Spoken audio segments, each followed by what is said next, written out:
નમસ્કાર દર્શક મિત્રો, આપ નિહાળી રહ્યા છો સાઈ ગ્રુપ મીડિયા હાઉસ દ્વારા સંચાલિત નવસારી લાઈવ અને ઝટપટ ન્યૂઝ।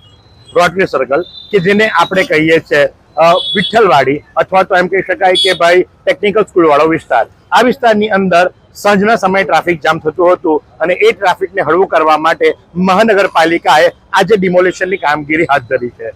કહેવાય છે કે એક જૂની કહેવત છે જે અમારા બાપ દાદા કહેતા હતા કે 12 વર્ષે બાવો પાદ્યો અને દોડ ધૂળ ઉડાવી, એવા જ કંઈક હાલત થવા પામ્યા છે। કારણ કે મહાનગરપાલિકા બન્યું, 1 વર્ષથી વધુનો સમય થઈ ગયો। લોકોને આશા હતી કે વિકાસના કામો ઘણા ઝડપથી થશે, ડિમોલિશનની વાતો થશે અને ડિમોલિશન પણ થશે, પણ ડિમોલિશનની માત્ર વાતો રહી ગઈ અને ડિમોલિશન કોઈક જગ્યાએ અટકી ગયું, કારણ કે લોકો પોતાની વગનો ઉપયોગ કરી અને ડિમોલિશનને અટકાવી દેતા હતા। તો ફરી એકવાર ડિમોલિશન ઘણા વખત બાદ આજે શરૂ થયું છે। એક રીતે જોવા જઈએ તો ખૂબ સારી વાત છે। ચોક્કસથી આ સર્કલ એવું છે કે જે સર્કલ ઉપર સાંજના સમયે ટ્રાફિક જામની સમસ્યા સર્જાતી હતી, ખૂબ ટ્રાફિક જામ થતો હતો, પણ મહત્વની વાત એ પણ છે કે જ્યાં આનાથી વધુ ટ્રાફિક જામ થાય છે અને જ્યાં વર્ષોથી લોકો સામેથી ડિમોલિશનની માંગ કરી રહ્યા છે, ત્યાં ડિમોલિશન ક્યારે થશે? કારણ કે આ વિસ્તારની અંદર એકવાર ડિમોલિશન નહીં થાય તો પણ ચાલે, પણ બીજા એવા ઘણા વિસ્તારો છે। દાખલા તરીકે વાત જો કરીએ તો ટાવરથી ટાટા સ્કૂલ સુધીનો વિસ્તાર, મોટા બજારનો વિસ્તાર, અને એ કેમ બાકી રહી જાય છે? કેમ? ત્યાં મોટા લોકો રહે છે, ત્યાં મોટા લોકોની દુકાનો છે, ત્યાં વગદાર લોકો છે જે પાર્ટીને ફંડ આપે છે, શા માટે ત્યાં ડિમોલિશન અટકી જાય છે? જ્યારે આ પ્રશ્ન મહાનગરપાલિકાના કમિશનરને પૂછવામાં આવ્યો ત્યારે દેવ ચૌધરીએ શું જણાવ્યું, ચાલો સાંભળીએ। નવસારી મહાનગરપાલિકા બન્યા પછી શહેરના જે અમુક રસ્તાઓ છે જે ખૂબ જ સાંકરા છે, તેને પહોળા કરવાની કામગીરી જે છે કોર્પોરેશન કરી રહી છે। આના જ ભાગરૂપે આજે રોટરી સર્કલના આજુબાજુમાં જેટલો દબાણ હતો એ હટાવવાની કામગીરી ચાલે છે અને આ હટાવ્યા પછી જે છે ત્યાં પહોળો સારો રસ્તો જે છે બનાવવામાં આવશે। અત્યારે આપણે બધા જાણીએ છીએ કે દરરોજે સાંજે લગભગ ત્યાં ટ્રાફિકની પરિસ્થિતિ સર્જાય છે, થોડો કન્જેશન થાય છે। આના જ ભાગરૂપે અમે પ્રોએક્ટિવ મેજર્સના ભાગરૂપે ત્યાં જે છે અત્યારે દબાણ દૂર કરવાની કામગીરી હાથ ધરી છે। અત્યારે આપણે જે છે રેલવે સ્ટેશન વિસ્તાર, પછી પ્રકાશ ટોકીઝના બાજુમાં, પછી અત્યારે રોટરી સર્કલ, આ જગ્યાએ અત્યારે આપણે દબાણ હટાવવાની કામગીરી કરી દીધી છે। હવે જે છે મોટા બજાર છે, મોટા બજારથી અંદર વાળો જે રસ્તો છે એ છે, ટોવરથી ટાટા સ્કૂલ વાળો રસ્તો છે, પછી ટાટા સ્કૂલથી વિરાવળ છે અને ગ્રીડથી જે છે જૂના થાણા છે, એ રસ્તાઓ જે છે હવે પછી ટૂંક સમયમાં લેવામાં આવશે। એવી કઈ હોસ્પિટલ છે જ્યાં કેન્સર માટે સર્જરીની સેવા હોય, કીમોથેરાપીની સારવાર હોય, રેડિયેશનની સારવાર હોય, પીટી સીટી સ્કેન હોય, કેન્સરની પેથોલોજી હોય, મેમોગ્રાફી હોય, એટલે કે બધું જ, હા બધી જ સારવાર એક જ હોસ્પિટલમાં હોય, તે છે નવસારી નિરાલી કેન્સર હોસ્પિટલ।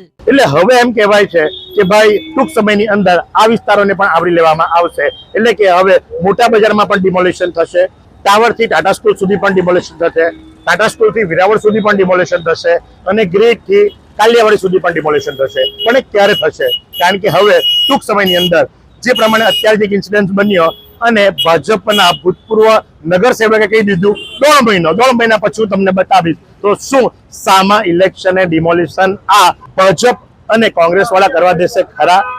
કારણ કે આમ આદમી પાર્ટીનું તો કઈ આવતું જ નથી। મુદ્દા પરથી ના ભટકતા સીધી વાતો કરીએ ડિમોલિશનની, સ્થાનિકોની સાથે વાત કરીશું અને જાણીશું કે ભાઈ એમનો અભિપ્રાય શું છે। કારણ કે જે લોકોની જગ્યા જાય છે બરાબર, અને જે લોકોને મનદુખ થાય છે, કારણ કે આ જગ્યાની કિંમત કેટલી હોઈ શકે એ વિચાર્યું ખરું? ભાઈ શું નામ છે આપનું? અનવરભાઈ ઉસ્માની। અનવરભાઈ, કેટલા વર્ષથી આપ અહીંયા રહો છો? અહીંયા તો મારા દાદા ત્યાં તો 1930 થી અમારું છે। અમારું ડિમોલિશન થયું, નોટિસ આપી, વળતર કઈ આપ્યું ખરું? ના, 0 પૈસો વળતર તો નહીં, પછી ડિમોલિશન નો ખર્ચો પણ અમારે કરવો પડે કે અમારે મજૂરો લાવીને આ બધું સાફ કરાવવું પડ્યું। ઉપરથી ખર્ચો, એક તો અમારી જમીન આપવાની, ઉપરથી ખર્ચો પણ અમારે ભોગવવાનો। આ સુધારની આ નીતિ સારી નહીં, કારણ કે પોતે જો વિકાસ કરવા માંગે થોડા એમનો બી સહકાર આપવો જોઈએ કે અમે અમારા માણસો જોડે સફાઈ કરાવીશું। બીજી એક વાત કરીએ તો કમિશનરે તો એમ કીધું કે દબાણ વાળી જગ્યા દૂર કરીએ છીએ, શું આ ઇલીગલ દબાણ હતા? બિલકુલ નહીં, આ અમારી પ્રાઇવેટ પ્રોપર્ટી હતી। તો પ્રાઇવેટ પ્રોપર્ટી અંદર તો વળતર તો આપવું પડે ને? વળતરની લોકો કઈ જાતની કઈ અમને સૂચના નથી આપી, આવીને તાત્કાલિક અઠવાડિયામાં કીધું કે તમે તમારા હટાવી લો દબાણ। મેં કીધું અમે દબાણ નથી, અમે 106 આપીએ છીએ કે ચાલો ભાઈ તમે નવસારી શહેરનું જે વિકાસ જ થવાનું છે તો થોડોક સહકાર અમારો બી રહેશે। થોડો સહકાર અમારો પણ રહેશે. સાથે જ જો વાત કરીએ તો મારે એ પણ જાણવું છે કે આ જ વિસ્તારની અંદર શા માટે ડિમોલિશન કરવામાં આવ્યું, બાકીના વિસ્તારો જે ખરા એની અંદર ડિમોલિશન નથી થયું, કારણ કે ઘણા બધા એવા વિસ્તારો છે કે જેની અંદર પણ ડિમોલિશન થવું જોઈએ. શું નામ છે ભાઈ તમારું? જાવેદભાઈ. જાવેદભાઈ, તમારું શું જણાવવું છે? હવે જણાવવાનું એટલું જ છે કે તમે સાહેબ જો આગળ કીધું ને કે જેવી રીતના ભાઈ ટાવરથી લઈને આપણે ટાટા સ્કૂલ, ટાવરથી લઈને ફુવારા સુધી, ટાવરથી લઈને જૂના થાણા, ત્યાં માર્કેટ, એ બધા એરિયામાં જે કંઈ રેસા લાઈન ને એ તો બધું જરૂરી છે. ત્યાં અને મેન મહત્વનું જે છે તે ટ્રાફિકનું નુકસાન ત્યાં છે સિટીના વચ્ચે. અથવા બીજું અહીંયા ટેકનિકલ હાઈસ્કૂલના સામે જે વિઠ્ઠલવાડીના સામે છે આ ડિમોલેશન થઈ રહ્યું છે. તો સ્વૈચ્છિક રીતે વિકાસના આડે આવવા વગર એ લોકો સ્વૈચ્છિક રીતે સર્વસંમતિથી સપોર્ટ આપ્યો ગવર્મેન્ટને, મહાનગરપાલિકાને કે ભાઈ ચાલો આપણા નવસારીમાં સારું વિકાસ થાય ને સારું સુંદર નગરી બને નવસારી, એ માટે સપોર્ટ આપ્યો ને કર્યું. તો હવે એમાં રેસિડન્ટ જે છે બચારા, જે હળપતિઓ છે કે જે 2-4 ઘેર છે એ બી અડધા એમાં પીજાઈ ગયા. તો એમનું બી કંઈ વળતર કે એમનું કંઈ ગવર્મેન્ટને અમારી નમ્ર અપીલ છે કે એમને કંઈ સુવિધા આપે બીજી જગ્યા પર, જેવી રીતના આવાસ છે બધી, તો એ આવાસોમાં એ લોકોનું કંઈ ઘેરબારનું કરી આપે, કેમ કે હવે એ લોકોનું અડધું પોણું ઘેર એ લોકોનું બચારાનું જતું રહ્યું. તો એ અમારી રહેમ દિલીની અપીલ છે નવસારી મહાનગરપાલિકાને, કમિશનર સાહેબને. તમે જોયું એ મુજબ કે એક સામાન્ય માણસ પણ જ્યારે સ્વેચ્છાએ પોતાની જગ્યા આપતો હોય તો સામે બીજા માટે આ વ્યક્તિએ અપીલ કરી છે, બીજા માટે કે જેમના ઘરો જાય છે એ ઘરની અંદર રહેનાર લોકો માટે કંઈક સુવિધા કરવામાં આવે, કંઈક વળતર આપવામાં આવે અથવા તો આવાસ ફાળવી આપવામાં આવે.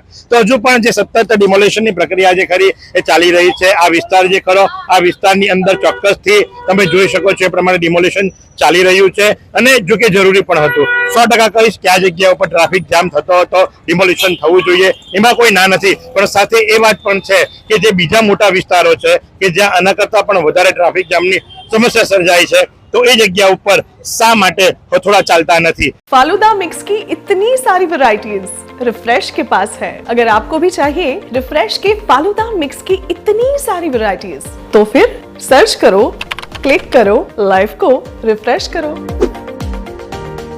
टूंक समयनी अंदर चालशे एवुं कहेवामां आवे छे। तमे जुओ ए मुजब के हालनी परिस्थिति अने आ रસ્તાનો જે ટર્નિંગ ખરો, ટર્નિંગના વિસ્તારની અંદર ડિમોલેશનની પ્રક્રિયા ચાલી રહી છે। શું નામ છે બેન તમારું? તમારું શું કહેવું છે? હમીદાબેન, આ ભાઈ અમારું કચરા કટિંગ કરેલા તો સીધી લાઈન છે બેટા। હવે ગરીબ માળા કોઈ કમાવા વાળું નથી, આ છોકરા વગર માય બાપના છે, મારો કોઈ ધણી મણી નથી, એટલે એટલી જરાક વ્યવસ્થાથી આ એંગલ બી કાઢવાનું છે બેટા, એવું થોડી ચાલે બેટા, જરાક તમે મદદ કરો। આ છે આમ જનતા કે જે ઇલેક્શન આવે એટલે નેતાઓના વચનોની અંદર ભોળવાઈ જાય અને વોટ આપે। વિકાસ થવો જ જોઈએ, વિકાસના અમે પણ સહભાગી છીએ અને સમર્થન પણ કરીએ છીએ, પણ વિકાસ કોઈના પેટ ઉપર પગ મૂકીને કરવામાં આવે એ કેટલું યોગ્ય? જગ્યા લો છો, સામે જગ્યા આપો, વળતર આપો, એમની એ જ માંગ છે। કેટલા વર્ષથી અહીંયા રહો છો? અહીંયા વર્ષ તો કમસે કમ આ ત્રીજી પીઢી ચાલે છે, ત્રીજી।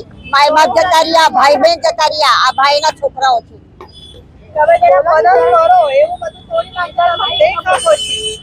જરાક મદદ કરવાની, આટલો અમથું ઘરમાં આટલા બધા પોયરા કેવી રીતના રહે? કઈ કમાવા વાળા કોઈ નહીં, નાના નાના પોયરા છે બધા। આ કેટલા ફૂટ સુધીનું તોડવામાં આવી રહ્યું છે અત્યારે? અમને 9 ફૂટ કીધેલું તો રસ્તા માપી લીધો 9 ફૂટ, અંદાજે 4-5 ફૂટ વધારે લઈ લીધું। આક્ષેપો છે કે 9 ફૂટ કહી અને 4-5 ફૂટ વધારે લઈ લેવામાં આવ્યું, એટલે 9 ને 4 ગણીએ તો 13 ફૂટ થાય છે। 13 ફૂટથી લાંબુ જો ભાગ નીકળી જતો હોય તો પછી ઘરમાં બચે શું? તો એક બાજુ એક સાચી અને હકીકતની વાત એ છે કે ડિમોલ્યુશનની જરૂર હતી, વિકાસના કામો થવા જોઈએ, પણ એ વિકાસના કામોની અંદર પક્ષપાત ન થવો જોઈએ, વિકાસ એક સરખો અને સૌને સાથે લઈને થવો જોઈએ। એક બાજુ આ વિસ્તારની અંદર ડિમોલ્યુશન ચાલી રહ્યું છે, તો જો બીજા વિસ્તારો કે જ્યાં સૌથી વધુ ટ્રાફિક જામ થાય છે ત્યાં ડિમોલ્યુશન ક્યારે? શું સ્કૂલ સુધીના વિસ્તારમાં ડિમોલ્યુશનની જરૂર નથી? શું મોટા બજારમાં ડિમોલ્યુશનની જરૂર નથી? અને ઇલેક્શન આવશે તો શું આ ડિમોલ્યુશન કન્ટિન્યુ રહેશે? કારણ કે સવા વર્ષની અંદર તો માંડ ડિમોલ્યુશન 1 કે 2 જગ્યાએ થયું, તો શું બાકીના દિવસોમાં થશે? અને ડિમોલ્યુશન થયા બાદ તાત્કાલિક અસરથી ત્યાં રસ્તા બનાવવામાં આવશે? કારણ કે પછી જીબીનો વારો આવશે, થાંભલા હટાવવાની વાતો થશે, ગટર લાઈનો નાખવાની વાતો થશે, પાઇપલાઈનો નાખવાની વાતો થશે, રસ્તા બદથી બદતર થશે, જે અત્યારે વિરાવળમાં થઈ રહ્યું છે। તો તો આમ જનતા ક્યાં સુધી આ રીતે ભોગ બનતા રહેશે? એક બાજુ સુવિધા, તો સુવિધાની સાથે વિકાસ, અને વિકાસની સામે વિનાશ. આ જ કંઈક હકીકત અત્યારે તો દેખાઈ રહી છે. તો આજ પ્રમાણે આવા અવનવા સમાચારો માટે આપની નિહાળતા રહો નવસારી લાઈવ અને ઝટપટ ન્યૂઝ. કેમેરા પર્સન કૃષાંકની સાથે હું મહેશ ભટ્ટ.